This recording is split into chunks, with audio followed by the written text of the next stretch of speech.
Yuqoridagi masalaga Turkiyadagi masalaning o'ziga Türkiye'nin nurgulluğun, minglığın Uygur'un ikameti yok. Minglığın Uygur'un kimlik, pasportu hiç demesi yok. Uygurların bu yerde pat tutuş, adem tutup gitti, çocuksu tutup gitti. Tutallarımı 6 ay, 7 ay, 1 yıl yetip, yani tutkallar taraftarlı macinayetin bağ değilmeslik hadis devamlı sıvatıdır.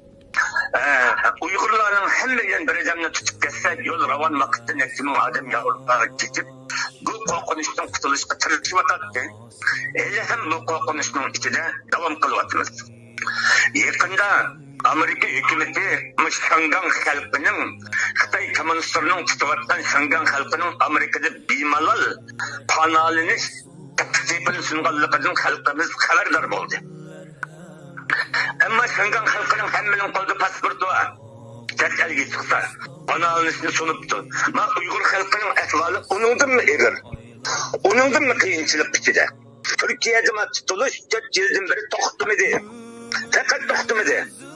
Bir Uygur'unu tutudu tuyuksuz 2 saat gece üstü basılıp gelip tanktivilik bir onuliklik yat aç ontay kayıtıdır. Bu hadis ahırlaşmadı. Hatta ki Xitayların casusları Maya'nın vatandaşının yerlik vatandaş Yücel Tanay'ını sot verdi. Demek Xitay Türkiye'de sot kurup sot mahkemesi kaldı diyelikten bir işaret vurdu. Xitay mısında halette Xitayların karbulutları Uygurların seçilikleri gitti mi yok. Mısında bir akıbette turlatkan Uygurlarını bir ciddi oylap insanları ümit kılmaya Maya'da minlikan Uygurlar öy işareti faturası tüleyenmi bütün Musulmanlarda yaşavatkan yetmegende her bir nutuksuz Uygur bir salamet koparlansa yok bir keçi basılıp verip beni tutup geçem tutup en sırayma deydiğen Musulman teşvis 100 istikametlik Uygur'un sonrasında 100 istikametlik Uygur'un geldiğinde bu konuş mesele oldu. Vaziyet bu yerde devam kıvırtıdır.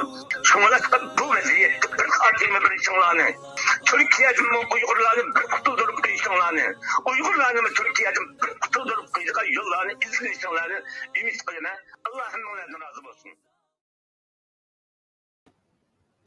Assalamu alaikum ve rahmetullahi ve berekatuhu. Qanday yaxshimi? Bugungi suhbatimizga xush keldinglar. Bu yerda bir necha tema ustida to'xtalgan bo'ldik. Faqat Turkiyadagi Uyg'urlar to'g'risida emas. Har haftadagidek yana Kuzat Altay efendimni sahnaga chaqirgan bo'ldim. Assalomu alaykum va rahmatullohi va barakatuh Kuzat Bey. Va alaykum assalom va rahmatulloh. Qanday yaxshisan qardoshim? Alhamdulillah.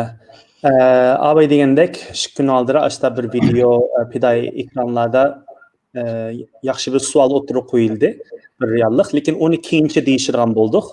Oldin ala biz bugun bir necha temada to'xtalgan bo'ldik. Birinchi temamiz bo'lsa, albatta men boshlashdan burun sen bir qayndoshingizga bir salom yo'llasang. Salom yo'llasang? Ya'ni salom desang. Assalomu alaykum ekran oldidagi qarindoshlar, qanday yaxshimisizlar?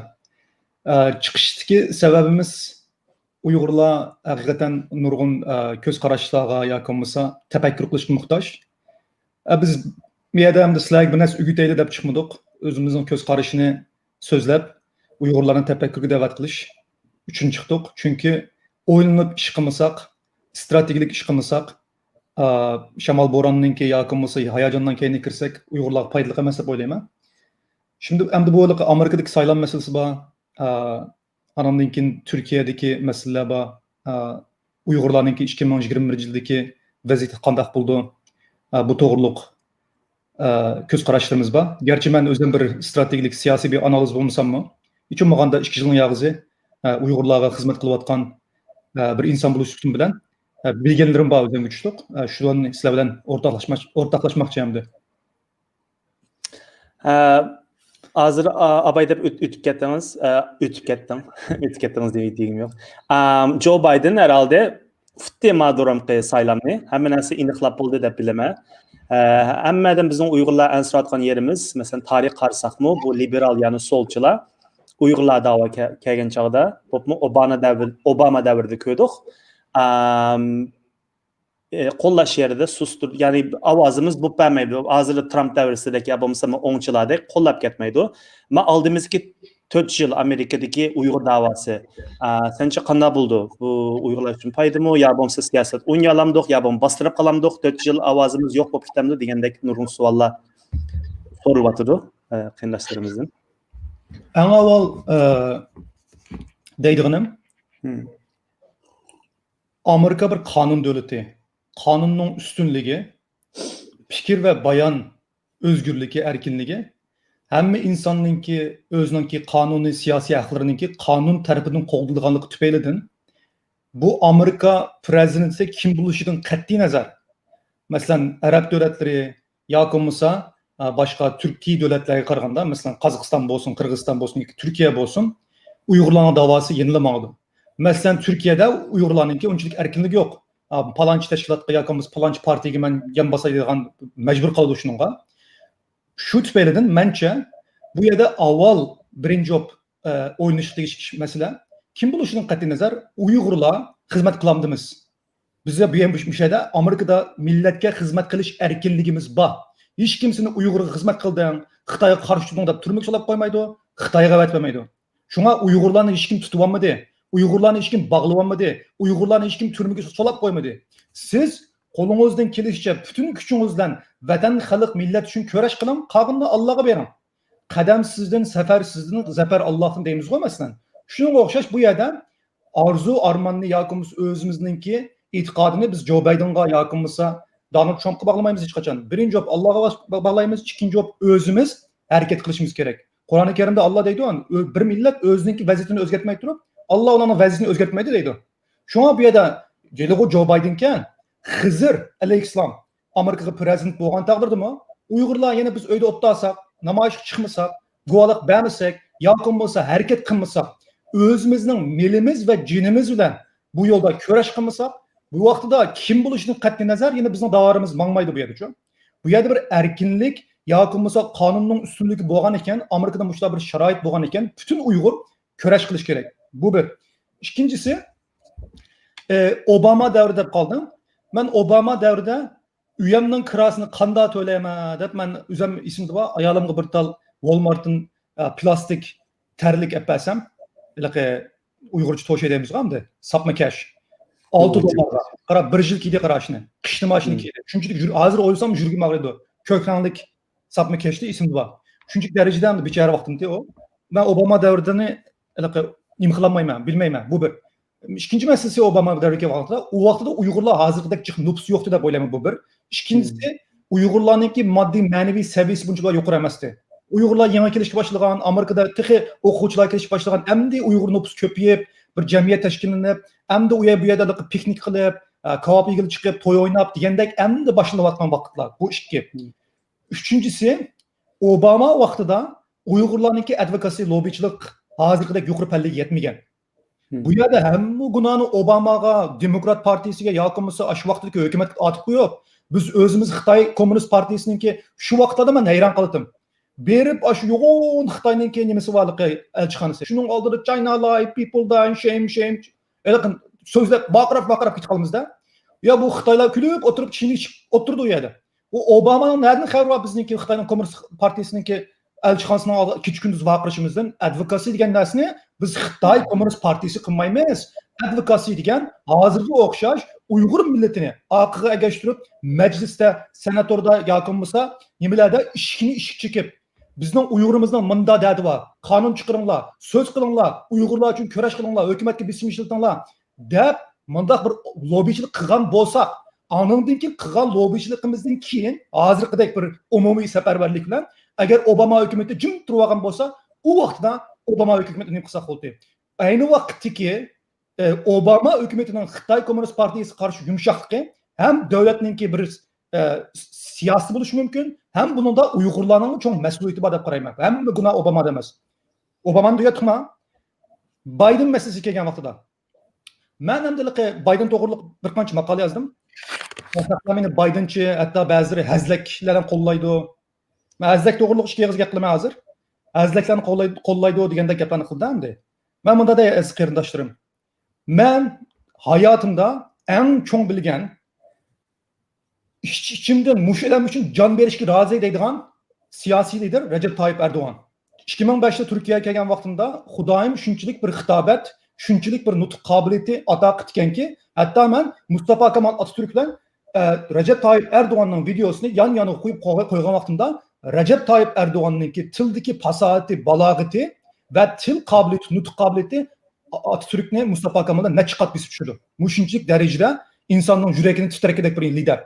Şu adamga shunchalik darajada hurmat qilardim. Ammo yaqinqi yillardagi Uyg'urlar qilgan bu muomalasi tufaylidan men inson bolasiga ishonmaydigan bo'ldim. Buni bir deb qo'yay. Bu yerda Biden, Donald Trump ularga siroq kelmaydi. Endi Biden meselesi kelgan vaqtimizda aziz qarindoshlar. Bu yerda Amerikada bunda ishlar bo'lamdi. Davlatninki qara net 100 yildan beri ta George Washington Amerika qurilgandan tortib hozirgacha bundaq bir siyasi saylamdan keyin Amerika'nınki asas qonunni, Amerika'nın davlat aparatlarini undaqı qarlaydigan, Amerika'da demokratiya yo'q, Amerika'da demokratiya o'ldi, Amerika'da yog'inchilik Xitoyning qo'lidan o'tib ketdi deydigan bir hukumat bo'lib baxmadi. Hozirgi bo'layotgan ishlar garchi shu Trump'ninki nimasi deb qo'llaganda qilgan bilan amaliyotda Amerika demokratiyasi qilingan tahdid, Amerika demokratiyasining inoatini tushirish, obrazini buzish birdan bir kimning ishiga yaraydi desang, Xitoyning, Rossiyaning, Ironning ishiga yaraydi. Amerika bir huquq davlati. Bu yerda Amerikaningki adolat sistemasi bor. Qanday desang, birinchisi executive branch deydi. Executive branch degan yerda quvvatlar, Turkcha quvvatlar ayrılığı deydi Mesela bu executive branchda president, vice president yoki bo'lmasa muavin president, andan keyin bularning hukumati kabinet a'zolari bo'ldi. Mesela ministerliklar bo'ldi. Uning ostida askar, butun askar, mayli bu havo armiyasi bo'lsin, mayli bu quruqlik armiyasi bo'lsin, bevosita commander in chief, ya'ni komutan deymiz, qo'mondan nimaga, masalan, hozir Donald Trumpga nima qildi? Bayat qildi-da, masalan bu yerda. Yana bir tarafdan legislative branch, Amerikaning qonun apparatlari bor, qonun chiqarish organlari. Bu kim bo'lsa, hozir biz Avam palatasi, Kengash palatasi deymiz-ku, masalan. Millat vakillariga ko'rishib boramiz. Qonunni bular chiqardi. Anandan keyin ma tarafda kim bor desang, bu yerda judiciary deymiz. Bu yerda asos qonun mahkamasi va Amerikaningki. Bular bir-birisiga ta'sir qilolmaydi, bir-birisiga bisim qilolmaydi. Hatto Amerikada FBI bir shaxsni tekshirayotgan bo'lsa, masalan, FBI hatto Joe Bidenning o'g'lini yoki Donald Trumpning o'g'lini tekshirayotgan bo'lsa-mu, Donald Trumpning shu FBI'ga kuchi yetmaydi. Shunchalik darajada quvvatlarningki o'zi kuchli mustaqilligi bor bir davlat bu yerda. Buni tuyuqsizlan Amerikaning natijalik tarixini silib tashlab, supurib tashlab, Amerikada demokratiya o'ldi, Amerika Xitoyning kuchiga ketdi deyishning o'zi Xitoyga foydali bo'ldi. Amerikaga ziyonliq, Uyg'urlarga ziyonliq. Bu ikki. Hamma unda bo'lganligiga ishonmayman. Uchinchi masala, aziz qarindoshlarim, men bunda bir masala bor. Donald Trump, Alloh rozi bo'lsin, rahmat, Uyg'urlar uchun chiqish qildi deb o'ylayman. Lekin men Donald Trumpga bilet tashlamadim. Mana deb qo'yay. Kimga bilet tashladim? Hech kimga bilet tashlamadim. Chunki men Donald Trumpga bilet tashlaydim aslida, lekin Donald Trumpning o'zining eng yaqin odami National Security Advisor, ya'ni bexatarlik mushaviri, eng yuqori davlat darajadagi inson John Boltonni qo'g'langandan keyin John Bolton nima dedi desanglar, John Bolton chiqib yozgan kitobida Donald Trump Xi Jinping bilan ko'rishgan vaqtida obdan qilsa, kamplarni qilishga davom qilgan deb bunda bir og'zaki gap qilgan. Endi Donald Trumpninki bir hayotini bunda qarab qilgan bo'lsak, bunda gap qilish normal. Buni normalda qilmaydi, deyilmaydi bu ishlarni. Ham yolg'onlamadi, ham John Bolton bir cho'ng davlatninki yig'inda qilingan bir gapni yolg'on kitobga yoziladigan deb yurak balig'iga ishonmayman. Shu an shu gapni ichimga ilib, u vaqtida men kecha kunduz dadamni shahid bo'lib, tushlarimni ko'rib, vayron bo'lib, yig'lab, kechasi uxlayolmay, ashundoq biz chinqilib, hatto men Yevropa parlamentida nutq so'zlagan vaqtimda Yevropa parlamentida ishlaydigan bir ayol kelib menga "Oshirvatding, nima bunda bechora qiyofat kirib olsa, unda ish yo'q, unda jazo lageri degan gap yo'q. Bunda oshirvatma" deb meni vaga qarama, erkakni, o'g'an bola erkakni yig'iltayotgan ayada. Ichimda shunchalik parchalab ketgan vaqtimizda biz o'zimizni shunchalik qilib ketmasak, Donald Trump berib Xi Jinpingga obdan qilsa qiliba degan shu kitoblarda hujjatlarda bor. Shunga men Donald Trumpga bilet tashlamadim. Bilet tashlamadim. İçimden kelmedi. Kimga tashladim? Hech kimga tashlamadim. Chunki Joe Bidenga bilet tashlagim kelmedi. Agar Joe Bidenni qo'llagan bo'lsam, berib Joe Bidenga tashlaydim. Men dedim, bo'ldilar. Kim saylasa Xudoyim saylasin deb ko'nglimda o'yladim-da. Buni bir deydi. Anandan keyin aziz qarindoshlar, saylam bo'ldi. Saylam tutgandan keyin natija chiqdi ki Amerikada saylanlarni saylab biletlarni qilib hammasini qilib bo'ldi endi.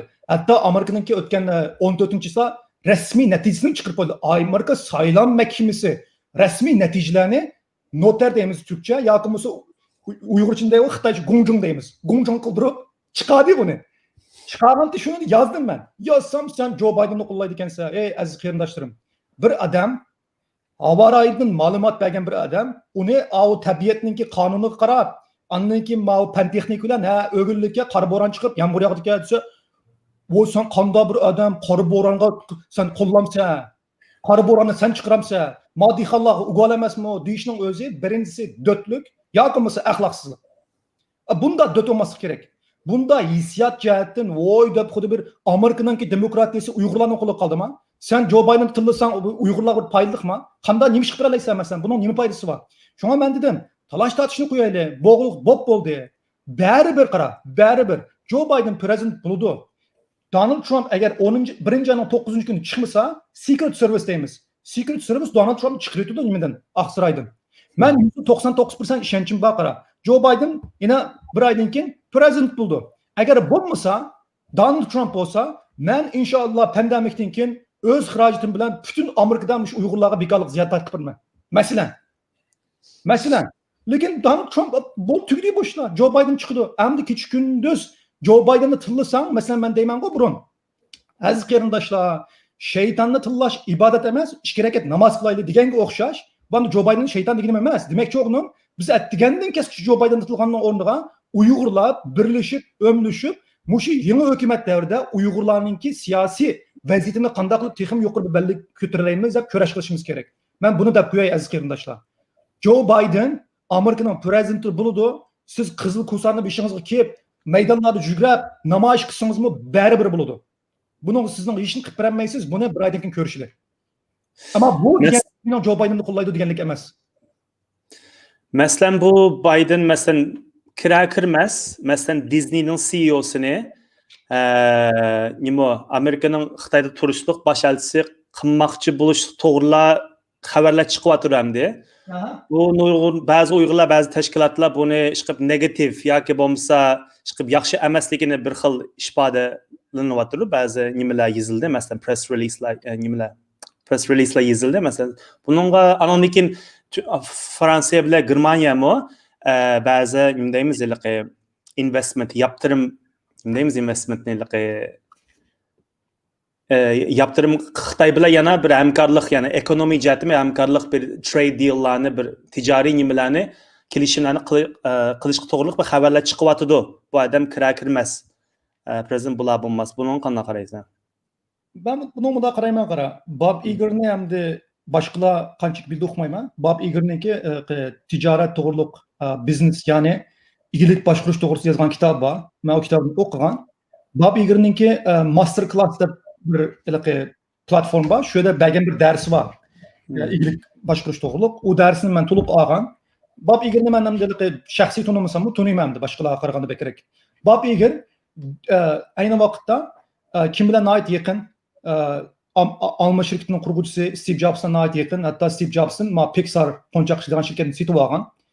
Shuni yaqinlik olganlik uchun setib olganda unga Disneyga bo'lmasa setib olmaydi Steve Jobs'mi. Shunchaki darajada muhim bir odam Amerikaning tijoriy tarixida. Anakin Disneyga bu odam Disney nimasiga shirkatiga bu odam CEO bo'lib ishlagan natija. İşleş jarayonida eng tas vazifa Xitoyga Disneylarni ichish, Xitoyga Disney baxtisini ichish. Mushu Xitoyda ishlash jarayonida bu naiti Xitoyninki bütün ishki ticari ve siyasi kurulmasına ait yaxshi tushungan bo'lg'ashqa shu Xitoyga qarshi Xitoyninki o'zida shuningga bir strategiya tiklab shu yerda shu shirkatni shunday taraqqiy qildira olgan bo'lg'ashqa mencha bu yerda tanlanishki nimasining birisi, birinchisi bu yaxshi bir lider deb o'ylayman. Bu odamning liderlik qobiliyati nihoyat yuqori. Ikkinchisi Xitoyni nihoyat obdan tushundi. Endi bu yerga hatta masalan shunday qilib millatparvar Xitoyning tishini to'kiman, burnini izaman deydigan yo shunday bir odamni deylik o'ylaylik. Masalan Xitoy to'g'riliq hech qanday xabar yo'q. Xitoyda taniydigan birmi odam yo'q. Xitoy uchun birim bilmaydi. Xitoyda bir kim yashab boqmagan. Bunda bir odamni meytsiga King Kong orangutandek mushlaydigan bir odam qo'ygan yaxshimi? Yoki bo'lmasa Xitoy mutaxassisini qo'ygan bir odam yaxshimi? Bu yerda meningki o'ylanim texniklik bu odamningki qobiliyati bunga yetarli.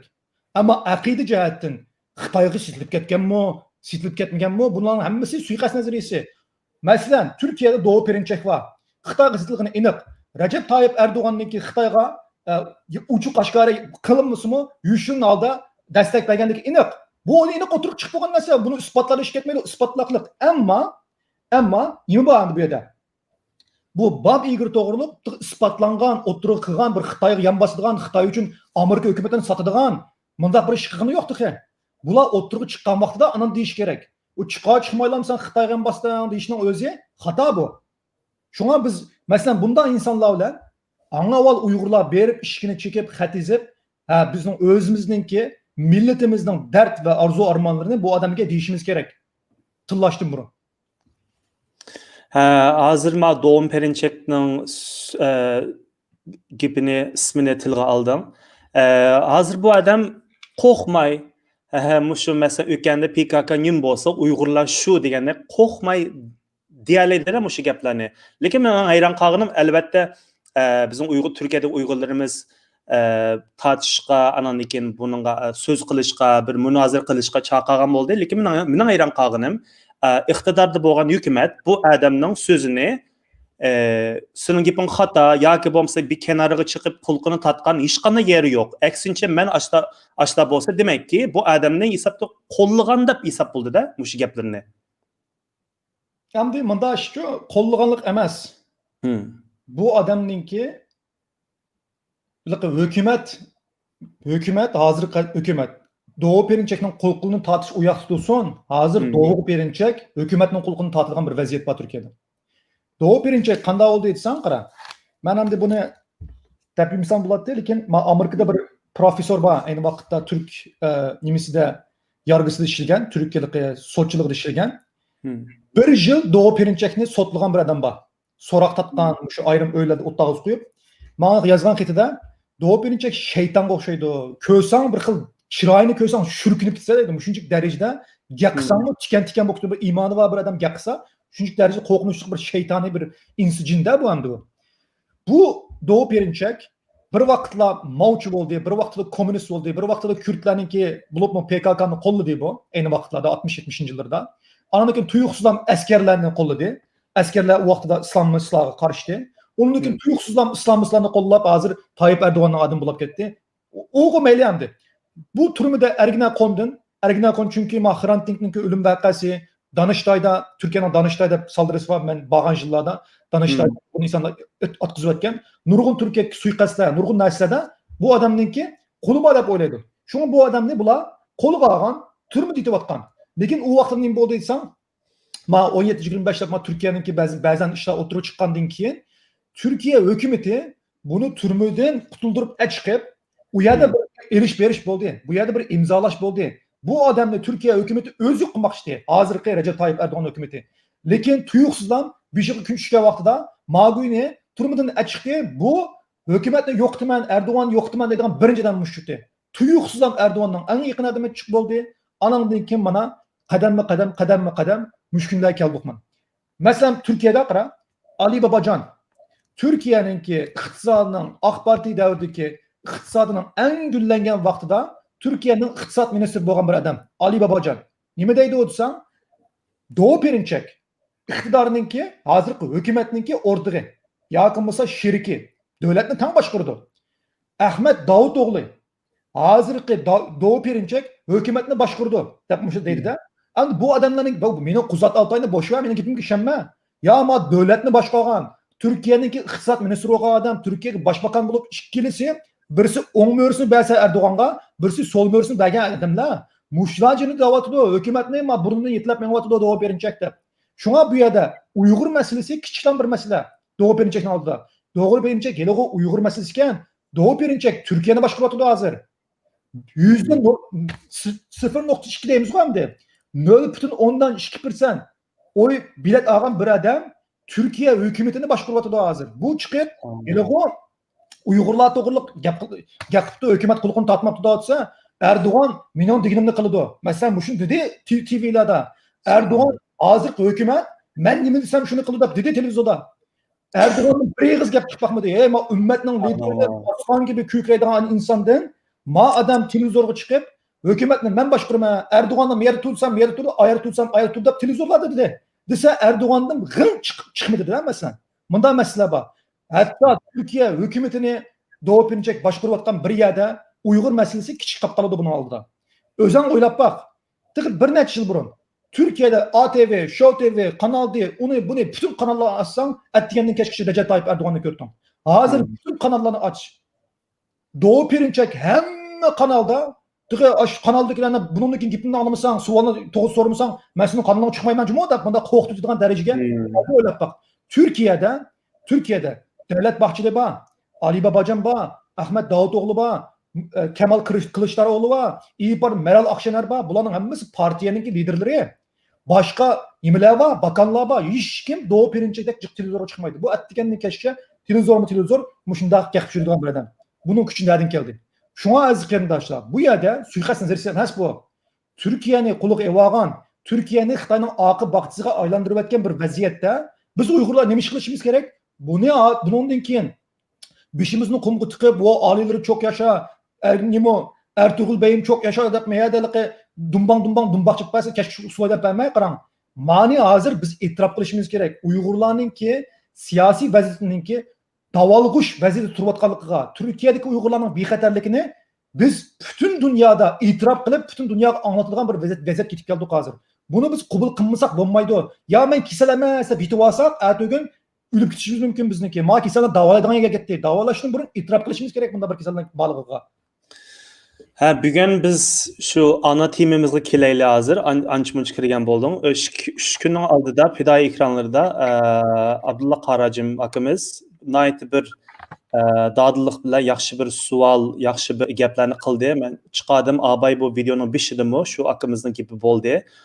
Uyg'urlarni Turkiyadan qutqizmasanlar bo'lmaydi deganiki men endi ancha-muncha ishlar bo'lyapti Turkiyada, lekin o darajaga deyish, o kadar deyish kerakmi degandekchu. Va bu programni e'lon qilgan chog'dami ba'zan qarindoshimiz xato tushunib qolibdi. Biz bu yerda 5-10 ming kishining tizimligini ap qutqizgan o gapni qilmadik bu yerda, lekin nima uchun shu gaplar bo'lyapti? O kadar jiddiymi? Sizlar qutqizmasanlar bo'lmaydi degan yerga rost bordimi deb shuninga biz programda bunda chiqib qoldik.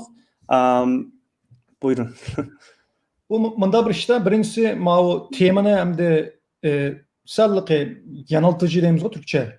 Mislead deymiz. Türkiye'deki Uygurlar uzaylı xuddi men berib plan paraşüt tashlab bir vaqtlarda bir gap chiqayotgan Yaponiyadan aeroplan kelyapti, sizning hammalarni ko'chirib chiqimiz degandek. Buni boshdan aqlanmayman. Bunda bir Turkiyadagi Uyg'urlarni shaqqida qutqaradigan bunda kuchimizmi yo'q. Ammo bu bir odamning mas'uliyati emas. Bu meningki vazifam emas amaliyotda. Men berib ayrılma eshitsam yasharmi? Men bu yerga chiqishimlik maqsad endi bir xato tushunib qolmasin-da Uyg'urlar. Ba'zilar o'ylaydiki, buningki endi yuz tepish qamroq deb. Men sizlarga yuzimga ehtiyojim yo'q. Çok elhamdülillah. Yine birisi deydiki, ani ko'ranmaydi, mani ko'ranmaydi. Allohga ming shukr, men dunyoda ko'ranmaydigan odam endi tug'ilmadi, e'tiqodiy yoki mustaqbal jihatdan ko'ranmaydigan shu bo'lsa, bu ishki mening o'ylaydigan yerim, men vatandagi Uyg'urlarni suyman, o'zim tug'ilib cho'ng bo'lgan makondagi Uyg'urlarni. Anandan keyin men ba'zi vaqtda o'ylab yetolmayman. Nima ishqa Xudoyim mendek bir yalan to'shni, net chiqdim o'limdan qutuldirib, Amerikadagi bir yerga ekilib, mushu Amerikadagi, masalan, men Amerikada jihalarni aynib chiqdim. Amerika meniki masalan, endi alhamdulillah turmush saviyam Amerikada balkim masalan 2-3% adamniki muştay hayatı bakıyor mesela. Man Xudoyim buni yeb ich, yot, yoqimiz berib qilmayna, yoqimiz berib paraxutda bilik tutib badimi, yoqimisa mushu imkonlarni menga berilishi vatanimdagi mushundaq vaziyatga to'g'ri kelib qolibdi. Demak, Xudoyim menga buni ya ishlab bermadi. Xudoyim qo'limdagi imkonlarni Uyg'urlarga yordam qil, o'zining xalqiga xizmat qil deb berganligi uchun men de xizmat qilaman. Bo'lmasa Turkiyadagi Uyg'urlarga oshiq bir qaror bo'lib, bu shundan ketib, bo'y qanday qilamiz deb mushlaydigan bu ish yo'q. Ben bunu da koyayım. Anladığın ki Türkiye'deki Uygurların mühimliği ne mi oldu sen? Bu Türkiye'deki Uygurlar emez.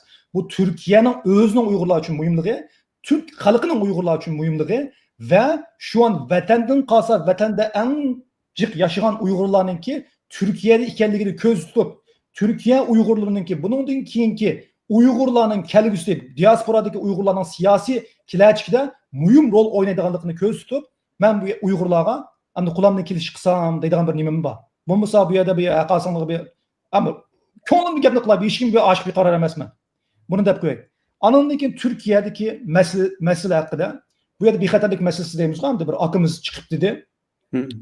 Bu Uygurlarni qutuldirish meselesida bir qancha masala bor edi. Bu yerdagi eng ichini eng qo'rqinchli masala nima desa, qara.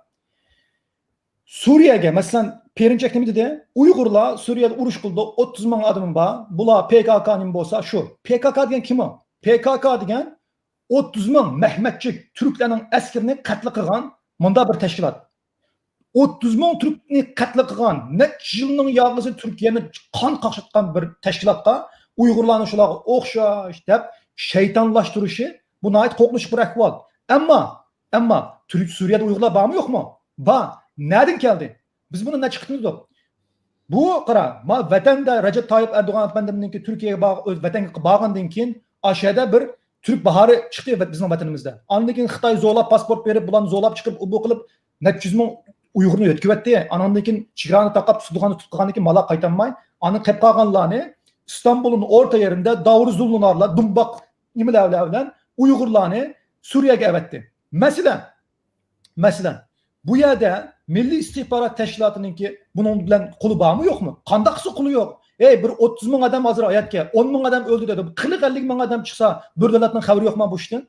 Bu Xitay bilen ortaklaşıp yürgüzülgen bir operasyon. Bu Uygurlarını Xitay net yılın yağız terörist dep dünya işlendiriplanmagan. Hatta ben BBC'da Victor Hugo degen paranlaşkan vaktinde o Uygurlar Suriye'de işi ISIS deb başladı davat eder mesela. Aşılaga bağını bop bergen gap mesela. Bu yerda Doğu Perinçek'ten onu deyişi bir mesele. İkinci mesele şunu digizeligen Xitayga hazır Uygurlar Suriye'de uruş kıldı digizeligen dünyaya terörist kösterligen muşundaq bir vaziyet şekillendi. Ben Suriye'deki kardeşlerimiz terörist demeymen. O hariciler deyimiz bak kara bayrak IŞİD'le bilen yıkıp olanlar hammamiz ölüp yaptı. Ama bu yer çoğun cemaatimiz kaptı. O çoğun cemaatimiz bunda işitemez ki bular. Normal hamdelik aşıda yaşayatkan insanlar ki aşıda anladım hem de.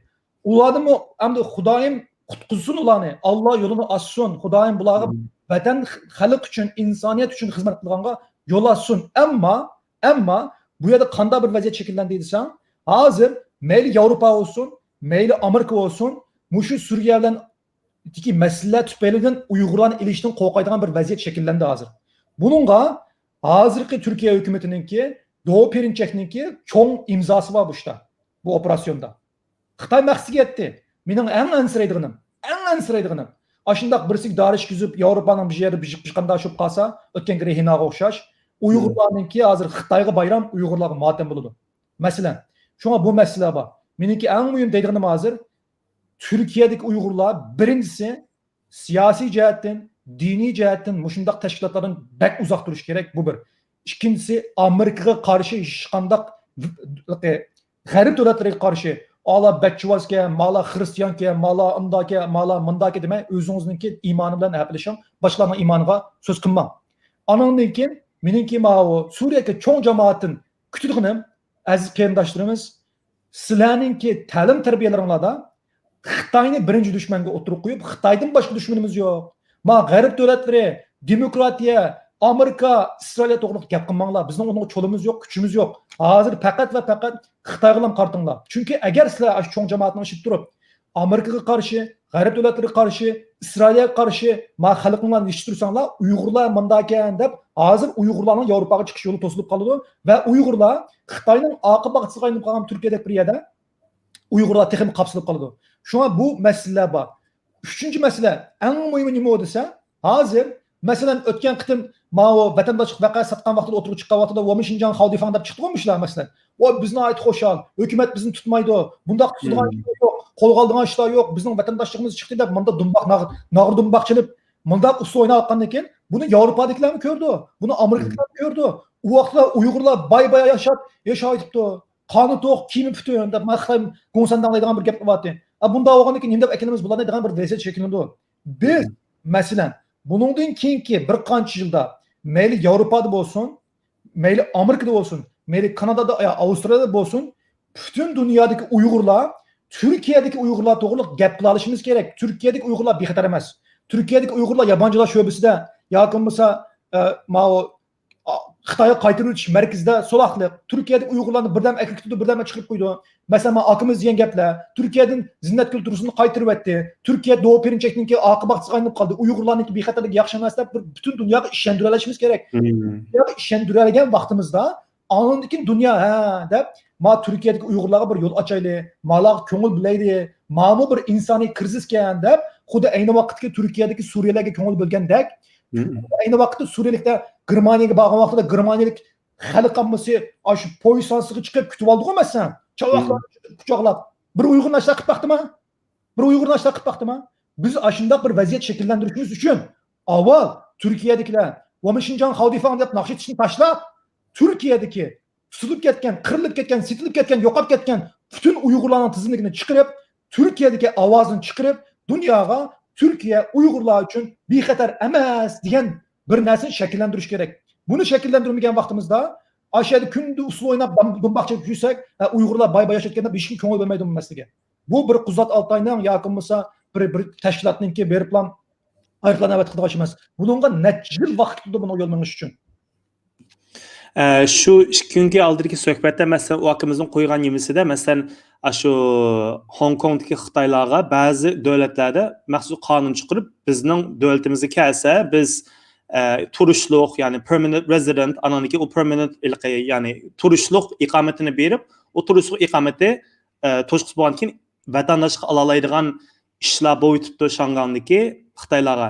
Ya'ni mesela sen hazır Uyghur Birleşmesi'nin bir şey buluş sütun bile muşu yollarını izlenip baktın mı? Yani mesela şu Amerika'da teşkilatta anca muç yol miyim atamdı muşu doğrusu da. Bu bundan mesele şu bu. Bu Amerika ile insanlarda bir hata göz qarash bo'lib qolması gerek. Mesela Quzat berib palonchidan paranlaşıptı. Ömer Qanat efendim AQSh berib munda gaplarni munda yig'indi, munda gapdi.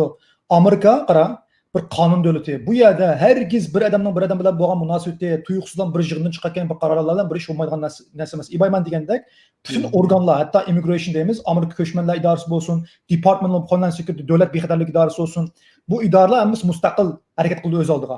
Bu yerda bir qarorni berishdan burun bu immigration bo'lsin, bu davlatning majlisi bo'lsin, immigration Ko'chmanlar idorasi, davlat majlisi, Amerika executive branch deymiz, hukumat Anlakin qatar bu bir muç yerlarning tasdiqini o'tib, hammamiz qabul qilgandan keyin bo'lgan ishlar bu. Shunga bu yerda masalan Hong Kong to'g'riliq bir masalan biz taniydigan bir Hong Konglik qiz bo'ldi. U qizlar nimaga chiqdi yoz tasdiq guvohlik berdi majlisda. Guvohlik bergandan keyin Hong Kongliklarga special visa status berilsin deb. Bu Amerikadan da chiqdim bo'lgan ishlar bu. Masalan Yazidiylar bergan, Yazidi nimadagi Turkiya Suriyadagi xristianlarga Anamdan keyin Amerikada Somaliliklarni shunday ko'chib kelgan ahvollar mavjud. Amerikada Ahıska Türklarni shunday toplam ko'chib kelgan ahvollar mavjud. Amerikada Bosniya urushida Bosniyaliklarni shunday toplam ko'chib kelgan ahvollar mavjud. Bu bir qitim bo'lgan ish emas. Bu davomli bo'lib turayotgan ishlar. Ammo bu yerda cho'qim shunday jurnalik deymiz hamda dahshat beruvchi bir narsa shakllanish kerak. Masalan, hozir vatandagi Uyg'urlar akilish imkoni bo'lgan bo'lsa, Amerika direkt vatanda akilaydi. Ama Türkiye'de onda bir dehşet verici Uygurlarning kecha kunduz qirg'in qilinib, bunda bir bomba qashqa, bu yerda tuyuqsizdan akilish nimasi yo'q. Ham dunyoning ko'z qarashi nima? Turk, Recep Tayyip Erdo'g'an ummatchi, Türkçe, bu Türklarga, musulmonlarga sahib chiqiladi degan bunda bir ko'z qarash mavjud bo'lganligi uchun bular bo'lmaydi. Ammo men Hong Kong masalasiga kelsak, men Hong Kongliklarga ayrim iqomat berib, andan keyin vatandoshlik bergan degan gaplar yog'an. Uni mening bilishimcha nimadan o'tmadi ular. Qabul qilmadi buni. Bununla bir berib yig'lab bir qiz yig'lab qo'ysan darxallam berib turgan ish yo'q. Shuni tema qilgan asosda bir guvohlik bergan. Guvohlik bergan bizga shunday bir status tunusonlar deb shunday bir talabda bulungan. Endi Uyg'urlar birlashmasi nima ish qilyapti bu to'g'riliq? Ishlayotgan Maksibat efendim bor. Bu bunun nimani qildi hamda azroq nima deymiz? Araştırma deymiz hamda azroq izlandi bu.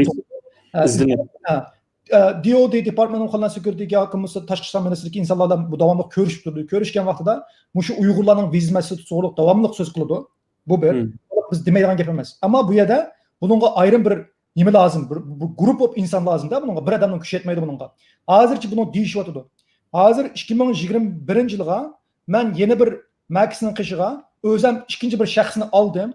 Bu shaxsmi hozir mayli bu Türk jamoatidan pul to'plash olsun, mayli boshqalarning shunday nima qilish bo'lsin, bu yerda bir fond shakllantirib, Anandakin bu adamniki en mühim vazifelerining birisi mi? Muşu doğruluk izleniş. Ben özüm, ma qarindoshlar, mana xato tushunmanglar. Elki tillan, ani qilli, mani qilli deb bahchika qildi qo'y masalan. Bu qilish iqtisod lazım. Bu qo'llab Allah razı olsun, rahmat deb eng yaxshilarimiz misol aytganmiz. Biz tıkıcan ben Uygurlarga tıkı meli bilen cini qollaydigan bir 50 adam tanıyman. Onun da çok tanımayman. Qağaları şu ya tıllı misal şu deydigan bir vaziyet geldim. Mesela Max'ın bu yerdeki iqtisadi jihatın bu qollashları var.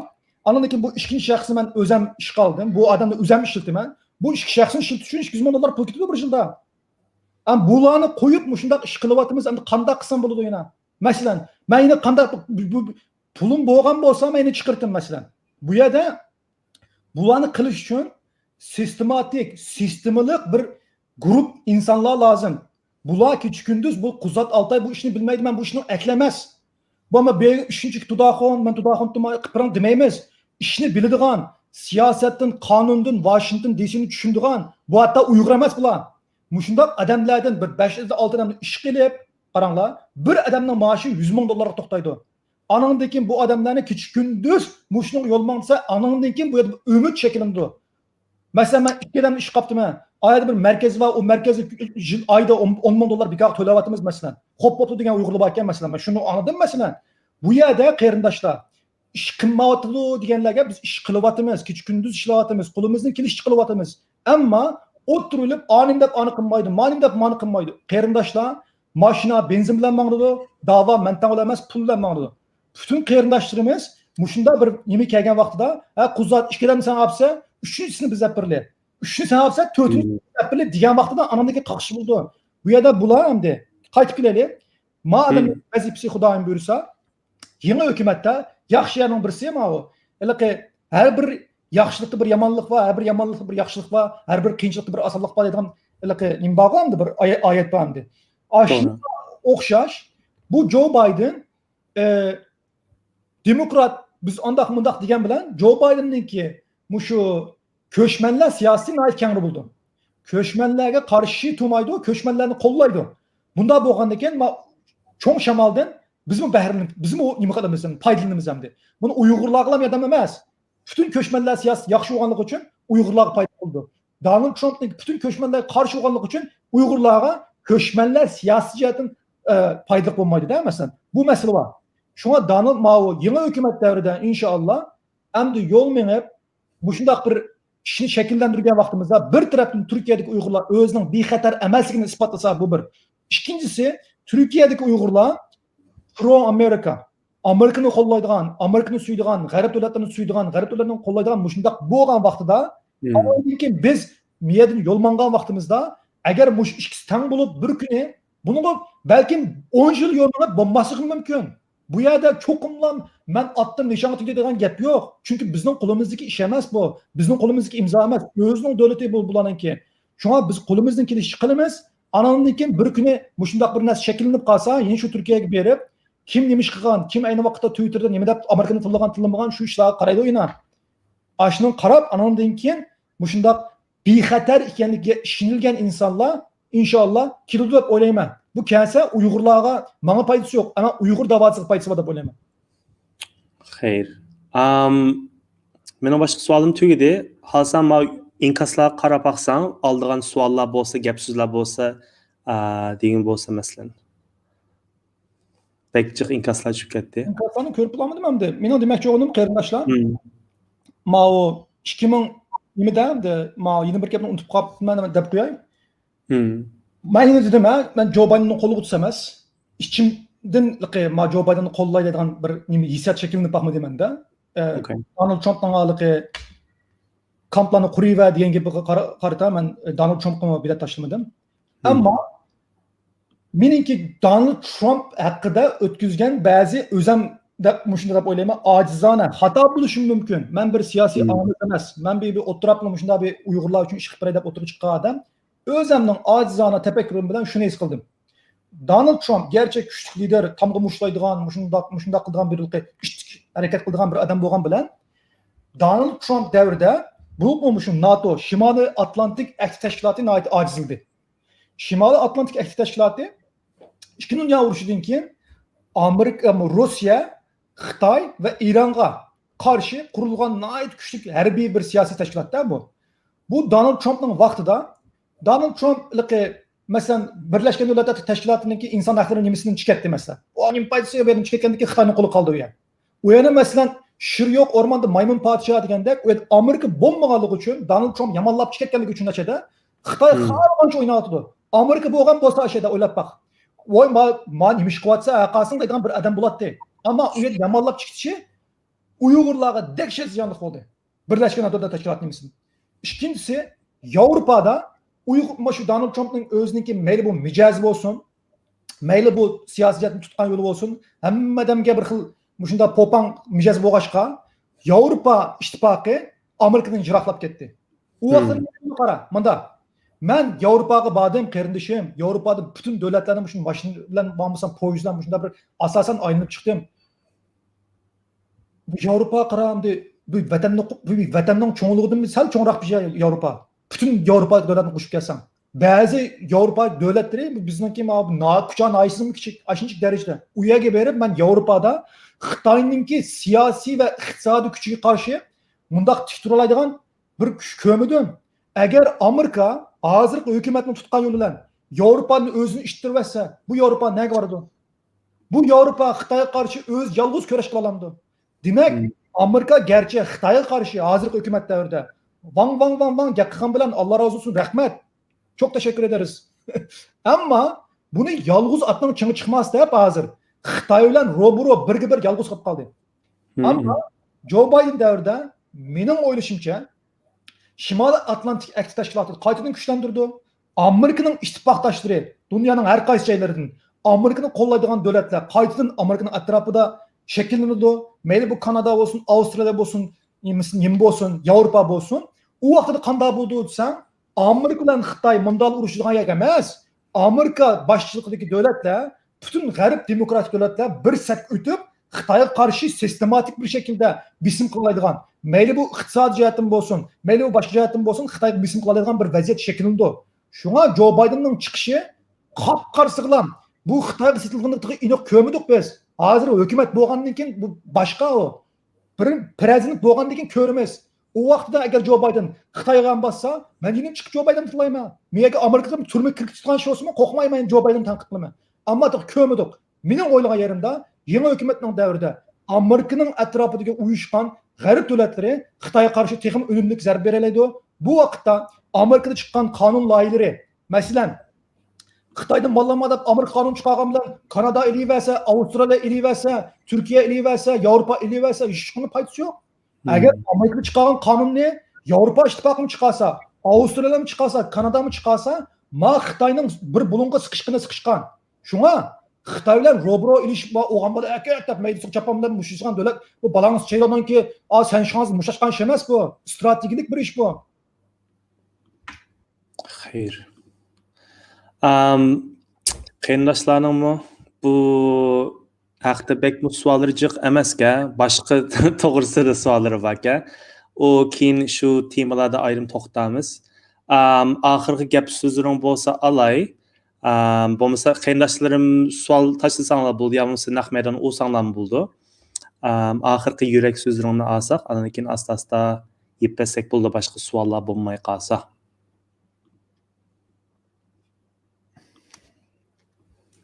Kardeşim, bugün deydigan deb qo'ydim aziz qarindoshlar. O'tganda men o'zim Rabi opamninki bilan Pidayla ekrandan Rabi opam bilan bir akamiz bor. Mevlon akimizmi? Abdulla Qarajim. Mevlan Yasin akamiz. İkisininki nimasini ko'rdim? İkisi ham da Allah razı olsun Uyg'urlar ana qilish kerak, Uyg'urlar mana qilish kerak. Mana uratro deyim birsi. Men nima qilishim kerak aziz qarindoshlar. Bir qarindishimiz uratro men alay.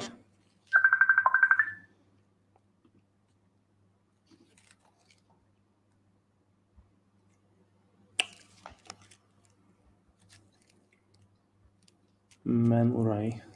Mahor yazar. O'qidim ama bu bolalarniki nimalarni o'qidim.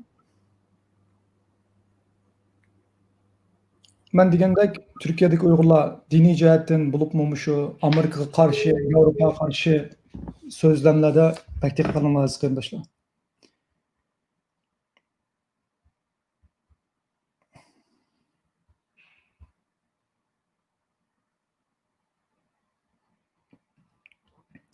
Depto, Nimişka sizningcha Türkiye'deki nüfuzlu teşkilatlar Doğu Perinçek'ine yalap gitsiga karşı bayanat vermeydi. Bu Uygurlarınki yakınki mesela neçe qarsanlar, mesela bu meyli sürgündeki hükümetler olsun, birinci, ikinci, üçüncü, dördüncü, beşinci, altıncı hükümetler olsun, meyli bu siyasi teşkilatlar olsun, bir Abdülü Ayıp bir gahip koysa, bütün bestin maşallah Allah'ın aslını İslam'ın kılıçları oturup Abdülü Ayıp'a bayanat verdi o. Yakınmısa nimige İlham Toxtuğa teşkilatıga bayanat berdi. Uygurlar bir-birisiga bayanat berishni aytib usta. Hatta Seyit Türk Efendimiz'in karşıma bayanat berdi. Nimişka Türkiye'de muşundaq Doğu Perinçek muşu davasında Türkiye'deki nüfus teşkilatlarının avaz çıkmaydı. Çünkü Doğu Perinçek Türkiye hükümetini başkurdu. Hem Türkiye hükümeti şu yerdeki teşkilatlarına başkurdu. Bir yerdeki bir kısım teşkilatlar hem Türkiye hükümetinin teşkilatı, millet Uygurların teşkilatı emas o. Onu uç kaşları bilimiz biz. Ama bu yerdeki mesele mesela qarab baxsanlar, Seyit Türk Efendim ta Zinnetgül Tursun vakasida ovozini chiqarganligi uchun Türkiye hükümeti tarafidan chetga qildi. Uyg'urlar uchun bedel to'lab hozir chetga qilyapti. Hech bo'lmaganda qarindoshlar, o'zinglar uchun, sizlar uchun bedel to'lab chetga qilgan bir odamni garchi sizlar bir tashkilotning raisi deb saylayolmasanglarmi, hech bo'lmaganda tillamanglar, qo'llanglar, ma'naviy jihatdan qo'llanglar, yo'lda ko'rsanglar, salom beringlar, duo qilinglar. Bunda işte endi. Ama Türkiye'deki başka teşkilatlardan baribir olan istihbaratla yakın işleyotgan, bunun telefon kılıp adamlarını so'ltib olgan insanlardan ben bir kutadigan ümidimiz yok, normal ishlarlar. Aslında kılıç için saylangan insanlar.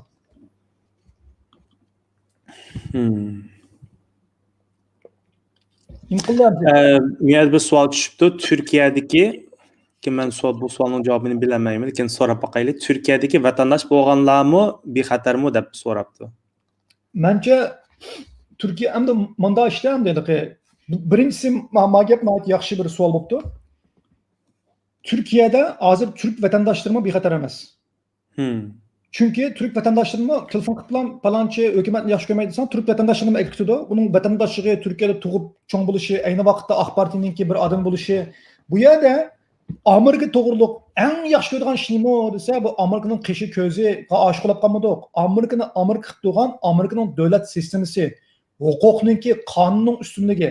Bu yerda qonun har qanday bir shaxsdan, har qanday bir tashkilotdan ustun. Mundaq bo'lg'ashqa bu yerdagi adolat sistemasi butun xalq ommasini qo'g'daydi. Donald Trump menga qanqindi uchlab ketsin, meni hech nima qilib qilolmaydi Donald Trump. Mushuncha bo'lgan bir sistema bu. Hozir Türkiye yoki Arab davlatlari ma 3. dunyo davlatlarida demokratiya, huquqning ustunligi bo'lmaganligi uchun bu yerda huquq ustunligi emas. Aşağıda hükümetin üstünlüğü var. Hükümetke yakın olan insanların üstünlüğü var. Siz Türk vatandaş bulup hükümet yakın bulmuşsunuz, sizinki hayatınız yine nimemez de bu. Kodalganmaz. Bunu bir tepkiyle. Hem de nimek kelgen vaktimizde. Benden insanlar soraydı. Nimişka İslam devletleri Xitayni kollaydı. Xalqlar pul deydi. Ameliyat pul emas. İslam devletlerininki tırnak kişide İslam devletleri emas ki bular. Mesela Saudi Arabistan, mesela Suriye, mesela bu şundaq devletlerinki yakımız Türkiye'nin Xitayni qo'llashi bu yerda Xitayninki pulsuzlar emas. Pulusu mu var? Birinci mesele bu yerda rejim o'xshashlığı var. Bularninki Xitayda qo'llangan diktatorlik tuzum bilan nurg'un musulmonlardagi diktatorlik tuzumlari bir-biriga o'xshaydi. Shunga diktatorlar bir-birini qo'llaydi. Bularni degan gibi bir yerdan chiqdi. Hukumatning xalqni boshqarish usuli o'xshaydi. Shunga bir-birini qo'llaydi. Anandan keyin pul nimasi keldi. Ama Türkiye mushundaq muallaqda arafda qolgan bir yer. Ya demokratiya emas, ya diktatorlik emas. Shunga Türkiye'de tek ümit var. Bu ümit qanday shaklda desa, Nimişqa Türk hükümeti Mao Doğu Perinçek degan odamni televizorlarga chiqarib kunda Uyg'urlarga qarshi qara propaganda qilg'izib, masalan, Ülüşkün Adham Sanjaq degan odam bor. Adham Sanjaq kimni bilamsan? Oligark. Ma qerinda ekran oldidagi qarindoshlar oligark degan nima bo'lganini bilmaydiganlar. Masalan, Putinni qo'llaydigan, Putinni hokimiyatga keltirgan, Putin hokimiyatga keltirgan bir-birini qo'llaydigan boylar bor. Uningga oligark deymiz. Qanday qildi desa, Mao siyosiy jihatdan maloq imtiyoz sunaydi. yoki bo'lmasa davlatninki shundoq projektlarini yoki pul topadigan ishlarni malaq berdi. Ma oligarklar topgan puldan yine davlatni qo'llaydi. Bu bir shundoq bir sistema. Adham Sanjaq Recep Tayyip Erdoğan'ınki en küçük oligarki, en yakın adamı. Doğu Perinçek ve Adham Sanjaq ülüşkün Xitay'ınki yeni baş elçisini özünün işgalcisi kütüp Pascal'da putuğu söyledi. Mani körep bulunmak arkadaşlar. Hem de bu yerde kanda mesele var dese Uygurlar nimi kılış gerek? Bu yerde inşallah azrak bolsun mu Türkiye'de saylam demokrasiye kalgan bolsa mesela hazır Uygurlara nimi de televizyon çıkarmaydı diyen vaxtıda çünkü Doğu Perinçek'ten kulda hükümetinin jipi anındaki Xitay'a yan basılıyor. Lekin halkka bunu diyemeydi. Halk Uygur meselesini kanç bilse hükümet şunca ziyanlık. Şunca çok bilsin buludu. Bu vaxtda halk 80 milyon Türk halkı ma qanisan ümmetning lideri tungo qanisan Hazreti Ömer tungo qani ikki qiz gaqamamsa degan vaqtida satlashidi. Xalqninki ishonchini ketkizib qo'ydi. MHP o Milliyetçi Hareket Partisi biz Turan Turan degan mening vatanim Turan. Sen Turan degan bo'lsang Sharq Turkiston Turanning onasi va dadasi.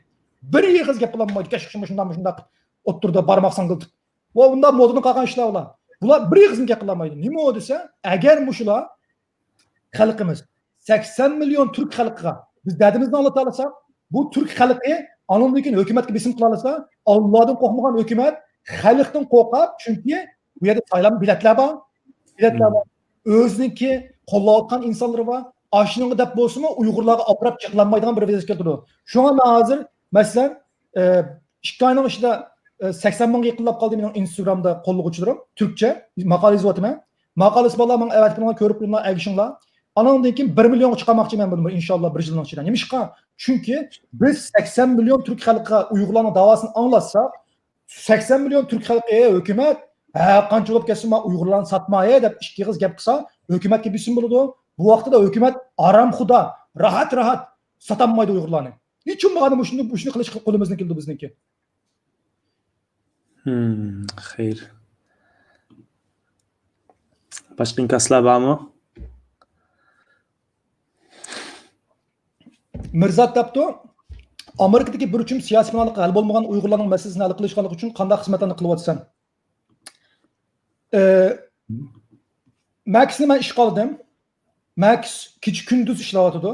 Mushu nima davrda bo'libmi, mushu pandemik davrda bir Uyg'ur jamiyatiga 100 ming dollar pul akapadi. Nimishqa? Chunki ishdan ayrilib qolgan, hukumatdan yordam ololmagan, shularga yordam qilib kecha kunduz aldirashilib bir tarafdan qonun loyihasi to'g'riliq kecha kunduz xizmat qilyapti. Bir tarafdan miyada Uyg'ur majburiy emgak qonun loyihasi va uning to'g'riliq xizmat qilyapti. Bir tarafdan tashkil qilyapti, kecha kunduz ishlayotdi bular. Endi qolganlarimiz mayli bu Elfidar xonim bo'lsin, mayli bu Arslan apandim bo'lsin, mayli men bulay, mayli bu Irada xonim bo'lsin, hammamizniki ishimiz bor. Bu yerda Amerikadagi siyosiy planlanmagan Uyg'urlarga nima chiqib turibsa, biz Department of Homeland Security bilan ko'rishgan vaqtimizda bu ishlarni davatimiz, tilimizga akavatimiz, so'zlavatimiz bu ishlarni, bu shunday alanmagan Uyg'urlar bor deb. Max apandim nurg'un Uyg'urlarga xat chiqarib berib, shularningki men constituent deymiz. Masalan, Kuchan ailesi bo'lgan bo'lsa, Kuchan ailesining saylangan millat vakili bor. Kentucky bo'lgan bo'lsa, Kentuckyning saylangan millat vakili bor. Shu millat vakiliga xat yozib, u millat vakili immigration xat yozib ko'chmanlar idorasiga ba'zi Uyg'urlarning chiqdi. Lekin Max bir adam. Bizniki ondaliqi bir Uyg'urlarning pul chiqdimizmi yo'q? Uyg'urlarning bizga $1 pul berganimi yo'q? Bu yerda hamma narsa u odamniki bir kunda 40 soat vaqti bor. 60 soat ishlayotdi nimada, bir haftada. 40 soat vaqti bor. 60 soat ishlayotdi Uyg'urlar uchun. Bu yerib charchab mushuna bo'lib ketganman dedim. Ey Max dedim. Sen bir adam qilyapsan bu ishni. Uyg'urlar hamda Alloh rozi bo'lsin deydi ekan, yo bir iqtisodiyotni yordam qilmaydi ekan. Bunda bo'lganda ekan, biz 2-chi, 3-chi, 4-chi odamni ololmagan ekan, sen hozir Amerikada ulab qolgan Uyg'ur yo'q. Ochiqib qo'g'ilib ketgan Uyg'ur yo'q. Yaqin bo'lsa Amerikadan tarafidan Xitoyga qaytirib turgan Uyg'ur yo'q. Shuning uchun Amerikadagi Uyg'urlarning ishini tashlab qo'yib, sana vatandaşlığını çıkarıp edip xat yazsın mı? Beraber kolumuzun kemmaydı. Bu işini taşıp koyup sen ceza lagerli doğruluk bütün küçüğünden şu neyde DC'de lobbycilik kıl degen buyruğunu ben verdim. Hazır Amerika'da bir skopop ben green card'ımı alanmağantımsa kapınmaysınız. Bütün green card'ını alanmağan Uygurlar gelip $100 milyon pul çıkınlar. Yine bir adam iş kılaylı, şu adam iş kısılıp sizin çınlık kıpırlı. Bu mesela Max gen balının ki bir günü var, haftada 40 saat vakti var, 60 saat işler. Bu vaktini vatandaki Uygurlarni qutuldurush uchun ishlatyapti. Diyaleyman meydan urib turib. Sen neymiş qilib beralding Uyg'urlarga? Unda ben sana bir sual sorayım o zaman. Mesela Uygur Amerika Birleşmesi'nin uyuşmasının işi şu Amerika'daki Uygurların işini hal kılış emas mı? Asas nimesi? Munda bizniki masalan saylamga kirgan vaqtimizdami biz nima dedik? İki narsa dedik bu yerda. Birinchi kuchimiz, butun kuchimizni jazo lagerlari masalasiga qaratamiz dedik. İkincisi Amerikadagi Uyg'urlarni tarbiyalash. Mayli bu iqtisodiy jihatdan, ijtimoiy jihatdan bo'lsin, mayli bu siyosiy jihatdan bo'lsin, advokasiy jihatdan bo'lsin, bu lobbichilik tarbiyalashimiz. Bu ikki ishni qilyapmiz. Butun kuchimizni jazo lageriga qaratyapmiz. İkincisi lobbichilik masalasiga kelgan vaqtimizda ne chiqdim? Mayli bu pandemikdan burun bo'lsin, shu Uyg'urlarni yig'in ichib, ko'rishtirib, majlisga mundaq boramiz, xatni mundaq yozamiz, millat vakiliga mundaq ko'rishimiz, yig'inlarni o'rlashtirib, mush ishlarni qilyapmiz. Hozirmi qilyapmiz? Amerika Uyg'ur birlashmasining hozirgi vaziyatida burun hiç boqmagan xalqninki nimesini, yolunu Washington DC'ga hükümet içi ötüp, biz oturup kirib monopol qilolmay siyosatni. Xalq bevosita Washington DC'da hükümet bilan ko'rishib, o'zining dardini tillantirsin, hammadan siyosat bo'lsin deydigan shunday bir vaziyatni qilyapmiz. Bu yerda o Tudaxunning green card chiqmabdi ekan. Voy, ey, Amerikada vaqa qara. Bir tarafni assang issiq suv, bir tarafni assang sovuq suv tushidi. Manda bir rahat yerda putini olmab o'tirib yashayotgan bir yama o. Hukumat yordam qildi, nim qilmasan. Bu yerda ulab qolgan Uyg'ur yo'q. Biz albatta birinchi vazifamiz vatandagi Uyg'urlar uchun kurash qilish. Voy saylamanglar, tushirasanglar. O qo'zlasan Amerika Uyg'urlarning green card chiqib bermadi, vaqtdan chiqmadi. Chiqmaydi, qanday qilsa gaping bormi? Men butun kuchimni, hatto Max men menga ishlatgan odam, mushadik Uyg'urlar san green card chiqib bersa, javob berma, vaqtini sarf qilma deb dedim men. Qanday gap bormi? Xayr. Yaxshi javob bo'pti. Bir soatni to'shab qolibdi. Yana bir qatim qolgan gap so'zlarni keyin qo'yaylik. Bo'ldi qaynashlar, sizlarga Alloh razı olsun. Kuzat apandim, vaqtingizni oldik. Yana bir qatim ko'rishgacha omon bo'lg'aysiz. Assalomu alaykum va rahmatullohi va barakatuh. Va alaykum assalom aziz qarindoshlar, rahmat. Qarindoshlarım, assalomu alaykum va rahmatullohi va barakatuh.